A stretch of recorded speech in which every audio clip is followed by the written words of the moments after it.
In the 1960s, British engineers built the Hillman Imp, a tiny car packed with advanced technology that was supposed to crush its rivals. Instead, it became a cautionary tale of complexity and failure. Meanwhile, a humble German machine with a simple 1.0-litre air-cooled engine quietly dominated mountain roads and race circuits. This is how the NSU TT outsmarted the Hillman Imp. To understand the tragedy of the Hillman Imp, you have to look at the atmosphere within the Roots Group headquarters in the early 1960s.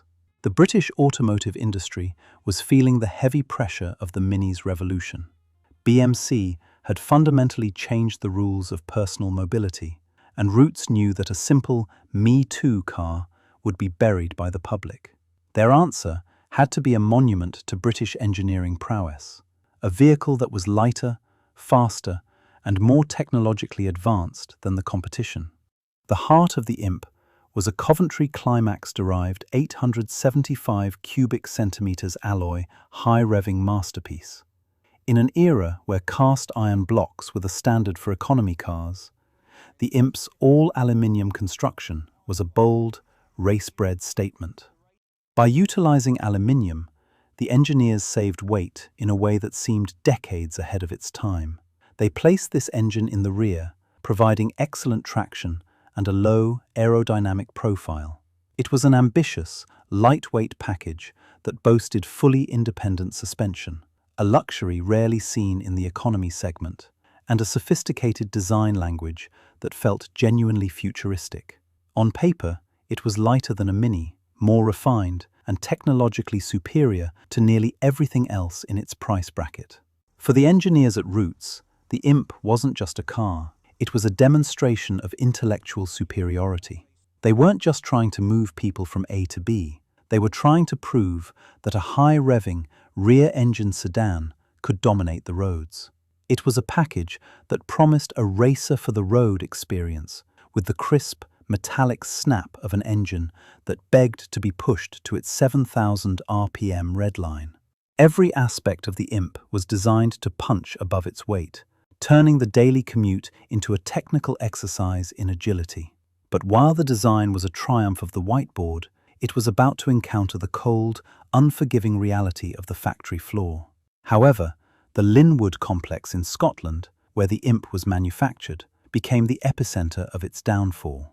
Due to intense political pressure, the government forced production to a site that was not yet fully equipped, staffed, or prepared for a project of this scale. The workforce, while talented and dedicated, were largely drawn from the declining shipbuilding industry and were not trained for the microscopic tolerances required by such an exotic, high-performance engine. Consistency suffered immediately. What was designed to be a triumph in the pristine environment of a research laboratory became a manufacturing nightmare on the assembly line. The alloy engine blocks were notoriously sensitive to thermal expansion, and the cooling system, a convoluted maze of hoses designed to carry liquid coolant from the back-mounted engine all the way to the front-mounted radiator, became the stuff of legend for all the wrong reasons. It was a classic trap of corporate ambition. The design was so brilliant that it left no margin for human error, and the production environment was where that error lived.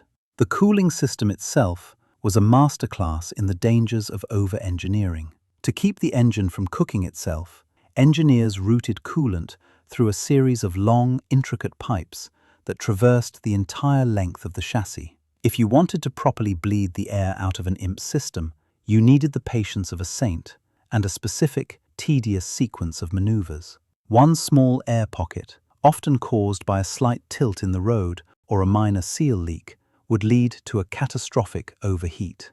The result was a blown head gasket, a warped engine block, and a roadside headache that made the owner question why they ever bought a revolutionary car in the first place.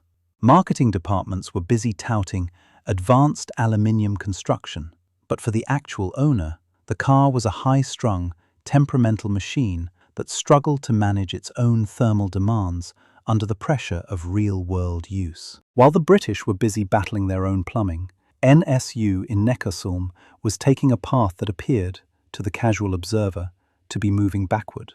The Prince 1000 was a humble, rear-engined commuter, but the engineers at NSU understood something their counterparts in Scotland didn't. Complexity is a hidden tax on reliability. They kept the engine air-cooled. By eliminating the radiator, water pump, pressurized hoses, and the inevitable head gasket fragility, they achieved a level of robustness that the Imp could only dream of. The air-cooled 1.0-litre four-cylinder engine was inherently stable under heavy thermal loads. When a race got long and hot, the NSU didn't care. It didn't have a cooling labyrinth to worry about, and it didn't have a maze of plumbing to leak. The TT badge signified the transformation from a commuter to a giant killer. NSU didn't just add a few stickers and call it a day. They massaged the engine, fitted twin Solex carburetors, and sharpened the throttle response.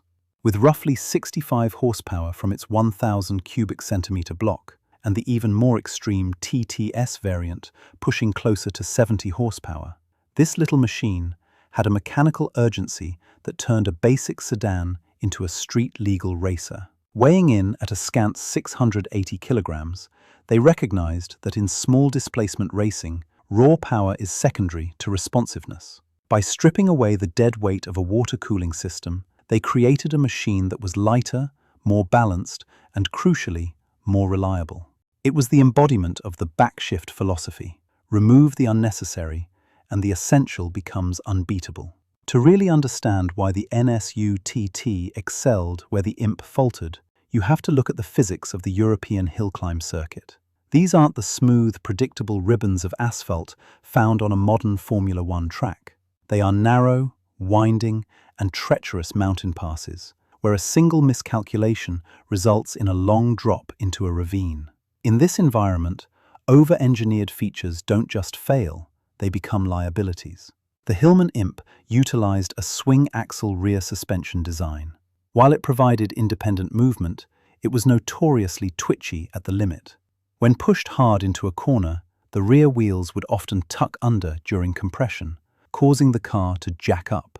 This sudden shift in geometry would lead to a loss of lateral grip that was both violent and unpredictable. It forced the driver to be in a constant state of frantic, reactive correction, just to keep the car pointed in the right direction. It was a nervous, unstable platform that never quite communicated its intentions to the pilot. The NSU TT, by contrast, utilized a much more planted, predictable geometry. It was stiff, communicative, and inherently stable. Because the engine mass was concentrated directly over the rear wheels, the traction off the line and out of tight hairpins was immense. In a hill climb, where you are constantly fighting the vertical force of gravity, having the weight precisely where you need it is everything. This is what we call the geometry of spite. The NSU engineers weren't trying to make a comfortable sedan for the motorway. They were building a machine designed to rotate on a dime. While the Imp driver was wrestling with body roll and an engine that was fighting its own thermal management, the NSU driver was using the car's natural rotation to carve through the corners with laser-like focus. The NSU didn't need traction control or electronic aids. It had a chassis that acted as its own stabilizer. It felt like an extension of the driver's nervous system, a blunt, honest tool that performed exactly as the laws of physics dictated. If you look at the raw data from the European Hill Climb Championships during the late 1960s, the story isn't just one-sided. It's a masterclass in efficiency. The NSU TT and the even more aggressive TTS variant didn't just win their class. They became symbols of German engineering dominance that terrified larger manufacturers. The 1967 season stands as the high watermark for the platform. At the brutal Geisberg hill climb, legendary driver Karl-Heinz Panewitz transformed the NSU TTS into a scalpel. In a field dominated by cars with engines twice, sometimes 3 times the displacement of his 1,000 cubic centimeter block, Panewitz didn't rely on brute force. He utilized the NSU's incredible mid-corner rotation to maintain higher minimum speeds, effectively neutralizing the horsepower advantage of his rivals. He wasn't just driving, he was demonstrating a mathematical efficiency that left factory-backed teams searching for excuses. The NSU's privateer effect came from simple, accessible engineering that let amateurs tune it into a competitive machine. Unlike the complex Hillman Imp, it was easier to maintain and modify. This made it the preferred choice for weekend racers, proving that simplicity and reliability often outperform prestige and over-engineering.